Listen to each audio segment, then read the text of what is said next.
ಓಂ ಗಂ ಗಣಪತಯೇ ನಮಃ. ಹಾಯ್ ಹಲೋ ನಮಸ್ಕಾರ. Welcome to spiritual vibes YouTube channel. ಜ್ಯೋತಿಷ್ಯ ಶಾಸ್ತ್ರದ ಪ್ರಕಾರ ಪ್ರತಿ ರಾಶಿಗೂ ಒಂದು ಪರಿಹಾರ ಕ್ಷೇತ್ರವಿರುತ್ತದೆ. ಆದರೆ ಮೇಷರಾಶಿಯವರ ಪಾಲಿಗೆ ತಮಿಳುನಾಡಿನ ರಾಮೇಶ್ವರಂ ಕೇವಲ ದೇವಸ್ಥಾನವಲ್ಲ, ಅದು ಅವರ ಜೀವನದ ದೋಷಗಳನ್ನು ತೊಳೆದು ಹಾಕುವ ಮಹಾನ್ ಶಕ್ತಿ ಕೇಂದ್ರ. ದಾಂಪತ್ಯದಲ್ಲಿ ಬಿರುಕು, ಸಂತಾನ ಭಾಗ್ಯದ ಕೊರತೆ ಅಥವಾ ಜೀವನದಲ್ಲಿ ಪದೇ ಪದೇ ಎದುರಾಗುವ ಅಡೆತಡೆಗಳಿಗೆ ಇಲ್ಲಿ ರಾಮಬಾಣದಂತಹ ಪರಿಹಾರವಿದೆ. ಈ ವಿಡಿಯೋದಲ್ಲಿ ನಾವು ಮೇಷರಾಶಿಗೂ ರಾಮೇಶ್ವರಂ ಶಿವನಿಗೂ ಇರುವ ನಿಗೂಢ ಸಂಬಂಧವೇನು, ಅಲ್ಲಿನ 22 ತೀರ್ಥಗಳ ರಹಸ್ಯವೇನು ಎಂಬುದನ್ನು ಸಂಪೂರ್ಣವಾಗಿ ತಿಳಿಯೋಣ. ಮೇಷರಾಶಿಯ ಅಧಿಪತಿ ಮಂಗಳ, ಆದರೆ ಈ ರಾಶಿಯಲ್ಲಿ ಸೂರ್ಯನು ಉಚ್ಚ ಸ್ಥಾನದಲ್ಲಿರುತ್ತಾನೆ. ರಾಮೇಶ್ವರಂನ ಜ್ಯೋತಿರ್ಲಿಂಗವು ಸೂರ್ಯನ ಶಕ್ತಿಗೆ ಸಂಕೇತವಾಗಿದೆ. ಜ್ಯೋತಿಷ್ಯದ ಪ್ರಕಾರ ಮೇಷರಾಶಿಯವರು ತಮ್ಮ ಜನ್ಮಜಾತ ದೋಷಗಳನ್ನು ಕಳೆದುಕೊಳ್ಳಲು ಸೂರ್ಯನ ಉಚ್ಚಸ್ಥಾನದ ಶಕ್ತಿಯಿರುವ ಈ ಕ್ಷೇತ್ರಕ್ಕೆ ಭೇಟಿ ನೀಡಲೇಬೇಕು. ಇಲ್ಲಿನ ದರ್ಶನದಿಂದ ಮೇಷರಾಶಿಯವರಲ್ಲಿರುವ ಅತಿಯಾದ ಕೋಪ ಕಡಿಮೆ ಆಗುತ್ತದೆ, ನಿರ್ಧಾರ ತೆಗೆದುಕೊಳ್ಳುವ ಸಾಮರ್ಥ್ಯ ಹೆಚ್ಚುತ್ತದೆ ಮತ್ತು ವೃತ್ತಿಯಲ್ಲಿ ಉನ್ನತಿ ಸಿಗುತ್ತದೆ. ಶ್ರೀರಾಮನ ಬ್ರಹ್ಮಹತ್ಯಾ ದೋಷ ಮತ್ತು ರಾಮೇಶ್ವರಂ ಲಿಂಗ ಪ್ರತಿಷ್ಠಾಪನೆಯ ಮಹತ್ವದ ಕತೆ. 1. ಬ್ರಹ್ಮಹತ್ಯಾ ದೋಷ ಎಂದರೇನು? ರಾಮಾಯಣದ ಯುದ್ಧ ಮುಗಿದಿದೆ.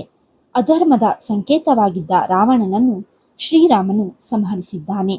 ಆದರೆ ರಾವಣನು ಕೇವಲ ಒಬ್ಬ ರಾಕ್ಷಸ ರಾಜನಾಗಿರಲಿಲ್ಲ. ಅವನು ಅಪ್ರತಿಮ ವೇದ ಪಂಡಿತ ಮತ್ತು ಮಹಾನ್ ಶಿವಭಕ್ತನಾದ ಬ್ರಾಹ್ಮಣನಾಗಿದ್ದನು. ಅಂದರೆ ಪುಲಸ್ತ್ಯ ಮಹರ್ಷಿಯ ಮೊಮ್ಮಗನಾಗಿದ್ದನು. ಧರ್ಮದ ರಕ್ಷಣೆಗಾಗಿ ರಾವಣನನ್ನು ಕೊಂದರೂ ಒಬ್ಬ ಬ್ರಾಹ್ಮಣನನ್ನು ಕೊಂದ ಕಾರಣಕ್ಕಾಗಿ ಶ್ರೀರಾಮನಿಗೆ ಬ್ರಹ್ಮಹತ್ಯಾ ದೋಷ ಅಂಟಿಕೊಳ್ಳುತ್ತದೆ. ಈ ದೋಷವು ಒಬ್ಬ ವ್ಯಕ್ತಿಯ ಮಾನಸಿಕ ಶಾಂತಿಯನ್ನು ಕಡಿತಗೊಳಿಸುತ್ತದೆ ಮತ್ತು ವಂಶಕ್ಕೆ ಕಂಟಕಪ್ರಾಯವಾಗುತ್ತದೆ ಎಂಬುದು ಶಾಸ್ತ್ರದ ನಂಬಿಕೆ. ಈ ಪಾಪದಿಂದ ಮುಕ್ತಿ ಪಡೆಯಲು ಮಹರ್ಷಿಗಳು ಶ್ರೀರಾಮನಿಗೆ ಶಿವಲಿಂಗವನ್ನು ಪ್ರತಿಷ್ಠಾಪಿಸಿ ಪೂಜಿಸುವಂತೆ ಸಲಹೆ ನೀಡುತ್ತಾರೆ. 2. ಹನುಮಂತನ ಕಾಶಿಯಾತ್ರೆ ಮತ್ತು ಸಮಯದ ಸವಾಲು. ದೋಷ ನಿವಾರಣೆಗಾಗಿ ಒಂದು ಶುಭ ಮುಹೂರ್ತವನ್ನು ನಿಗದಿಪಡಿಸಲಾಗುತ್ತದೆ. ಆ ಪವಿತ್ರ ಕಾರ್ಯಕ್ಕಾಗಿ ಕೈಲಾಸದಿಂದ ಅಥವಾ ಕಾಶಿಯಿಂದ ಸಾಕ್ಷಾತ್ ಶಿವನೇ ನೀಡಿದ ಲಿಂಗವನ್ನು ತರಲು ರಾಮನು ತನ್ನ ಪರಮ ಭಕ್ತ ಹನುಮಂತನನ್ನು ಕಳಿಸಿಕೊಡುತ್ತಾನೆ. ಹನುಮಂತನು ವಾಯುವೇಗದಲ್ಲಿ ಕಾಶಿಗೆ ಹಾರುತ್ತಾನೆ. ಆದರೆ ಅಲ್ಲಿ ಶಿವಲಿಂಗವನ್ನು ಆಯ್ಕೆ ಮಾಡಿ ತರುವಷ್ಟರಲ್ಲಿ ಸಮಯ ಮೀರುತ್ತಾ ಬರುತ್ತದೆ. ಇತ್ತ ರಾಮೇಶ್ವರಂನ ಕಡಲ ತೀರದಲ್ಲಿ ಮುಹೂರ್ತದ ಸಮಯ ಹತ್ತಿರವಾಗುತ್ತಿರುತ್ತದೆ. ನಿಗದಿಪಡಿಸಿದ ಸಮಯದಲ್ಲಿ ಲಿಂಗ ಪ್ರತಿಷ್ಠಾಪನೆ ಮಾಡದಿದ್ದರೆ ಪೂಜೆಯ ಫಲ ಸಿಗುವುದಿಲ್ಲ ಎಂಬ ಆತಂಕ ಎಲ್ಲರಲ್ಲೂ ಶುರುವಾಗುತ್ತದೆ. 3. ಸೀತಾದೇವಿಯ ಮರಳಿನ ಲಿಂಗ. ರಾಮಲಿಂಗದ ಉಗಮ ಹನುಮಂತನು ಬರುವುದು ತಡವಾದಾಗ ಋಷಿಮುನಿಗಳ ಸಲಹೆಯಂತೆ ಸೀತಾದೇವಿಯು ಒಂದು ಅದ್ಭುತ ನಿರ್ಧಾರ ತೆಗೆದುಕೊಳ್ಳುತ್ತಾಳೆ. ಭಕ್ತಿಯ ಮುಂದೆ ಯಾವುದೂ ದೊಡ್ಡದಲ್ಲ ಎಂಬುದನ್ನು ತೋರಿಸಲು ಆಕೆ ಸಮುದ್ರದ ದಂಡೆಯ ಮೇಲಿದ್ದ ಮರಳನ್ನೇ ಕೈಯಲ್ಲಿ ಹಿಡಿದು ಒಂದು ಸುಂದರವಾದ ಶಿವಲಿಂಗವನ್ನು ರೂಪಿಸುತ್ತಾಳೆ. ಸೀತೆಯು ತನ್ನ ಪತಿಯ ಮೇಲಿನ ಪ್ರೇಮ ಮತ್ತು ಶಿವನ ಮೇಲಿನ ಭಕ್ತಿಯಿಂದ ಆ ಮರಳಿನ ಲಿಂಗಕ್ಕೆ ಜೀವಕಳೆಯನ್ನು ತುಂಬುತ್ತಾಳೆ. ಶ್ರೀರಾಮನು ಅದೇ ಮರಳಿನ ಲಿಂಗವನ್ನು ಸರಿಯಾದ ಮುಹೂರ್ತದಲ್ಲಿ ಪ್ರತಿಷ್ಠಾಪಿಸಿ ಪೂಜಿಸುತ್ತಾನೆ. ಇದನ್ನೇ ನಾವು ಇಂದು ರಾಮನಾಥ ಸ್ವಾಮಿ ಅಥವಾ ರಾಮಲಿಂಗ ಎಂದು ಕರೆಯುತ್ತೇವೆ. 4. ಹನುಮಂತನ ಅಸಮಾಧಾನ ಮತ್ತು ರಾಮನ ಕರುಣೆ. ಸ್ವಲ್ಪ ಸಮಯದ ನಂತರ ಹನುಮಂತನು ಕಾಶಿಯಿಂದ ವಿಶ್ವಲಿಂಗವನ್ನು ಹೊತ್ತು ತರುತ್ತಾನೆ. ಆದರೆ ಆಗಲೇ ಪ್ರತಿಷ್ಠಾಪನೆ ಮುಗಿದಿರುವುದನ್ನು ಕಂಡು ಹನುಮಂತನಿಗೆ ತುಂಬ ಬೇಸರವಾಗುತ್ತದೆ. ತನ್ನ ಶ್ರಮ ವ್ಯರ್ಥವಾಯಿತೆ ಎಂದು ಅವನು ಮನನೊಂದಾಗ ಶ್ರೀರಾಮನು ಹನುಮಂತನ ಭಕ್ತಿಯನ್ನು ಮೆಚ್ಚಿ ಹೀಗೆ ಹೇಳುತ್ತಾನೆ: ಹನುಮಂತ, ನಿನ್ನ ಭಕ್ತಿ ಅನನ್ಯವಾದುದು. ನೀನು ತಂದ ಈ ಲಿಂಗವು ಅಷ್ಟೇ ಪವಿತ್ರ. ಇಂದಿನಿಂದ ಈ ಕ್ಷೇತ್ರದಲ್ಲಿ ಮೊದಲು ನಿನ್ನಿಂದ ತರಲ್ಪಟ್ಟ ವಿಶ್ವಲಿಂಗಕ್ಕೆ ಪೂಜೆ ನಡೆಯಲಿ. ಅನಂತರವಷ್ಟೇ ಸೀತೆ ನಿರ್ಮಿಸಿದ ರಾಮಲಿಂಗಕ್ಕೆ ಪೂಜೆ ಸಲ್ಲಲಿ. 5. ಮೇಷರಾಶಿಯವರಿಗೆ ಈ ಕಥೆಯ ಸಂದೇಶ.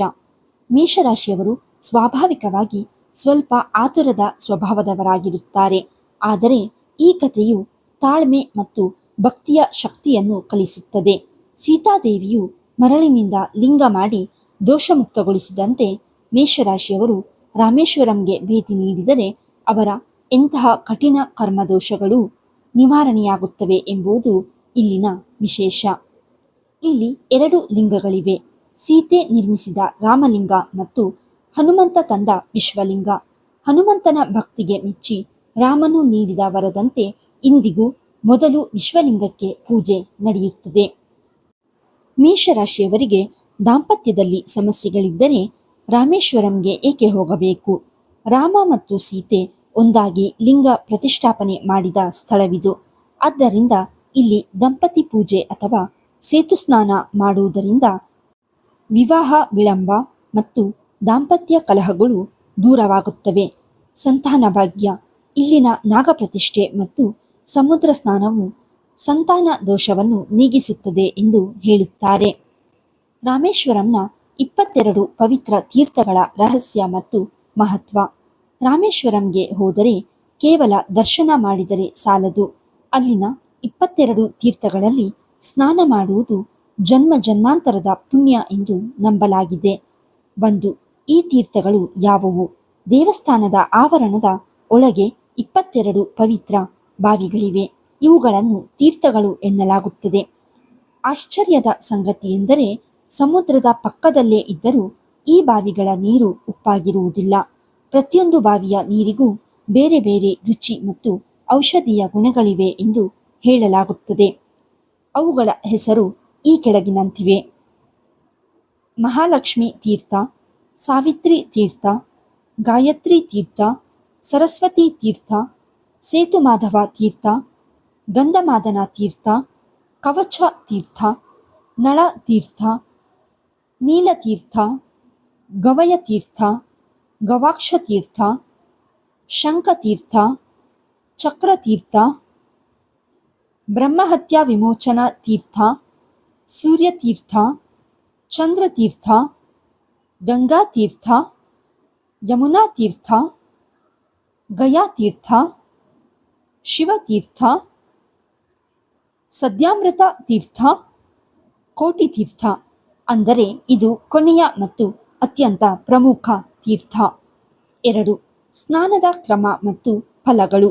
ಮೇಷರಾಶಿಯವರು ಈ ಕೆಳಗಿನ ಪ್ರಮುಖ ತೀರ್ಥಗಳನ್ನ ಸ್ನಾನ ಮಾಡುವುದರಿಂದ ವಿಶೇಷ ಲಾಭ ಪಡೆಯಬಹುದು. ಮಹಾಲಕ್ಷ್ಮಿ ತೀರ್ಥ.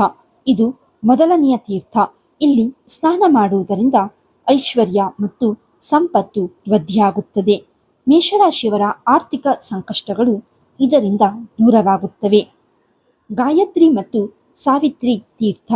ಇಲ್ಲಿ ಸ್ನಾನ ಮಾಡುವುದರಿಂದ ಜ್ಞಾನೋದಯ ಮತ್ತು ಬುದ್ಧಿಶಕ್ತಿ ಹೆಚ್ಚುತ್ತದೆ. ಶಂಖ ಮತ್ತು ಚಕ್ರತೀರ್ಥ. ಇವು ವಿಷ್ಣುವಿನ ಆಯುಧಗಳ ಹೆಸರಿನಲ್ಲಿವೆ. ಇಲ್ಲಿ ಸ್ನಾನ ಮಾಡುವುದರಿಂದ ಮನಸ್ಸಿನ ಭಯ ಮತ್ತು ಆತಂಕಗಳು ದೂರವಾಗುತ್ತವೆ. ಕೋಟಿತೀರ್ಥ. ಇದು ಕೊನೆಯ ಮತ್ತು ಅತ್ಯಂತ ಪವಿತ್ರ ತೀರ್ಥ.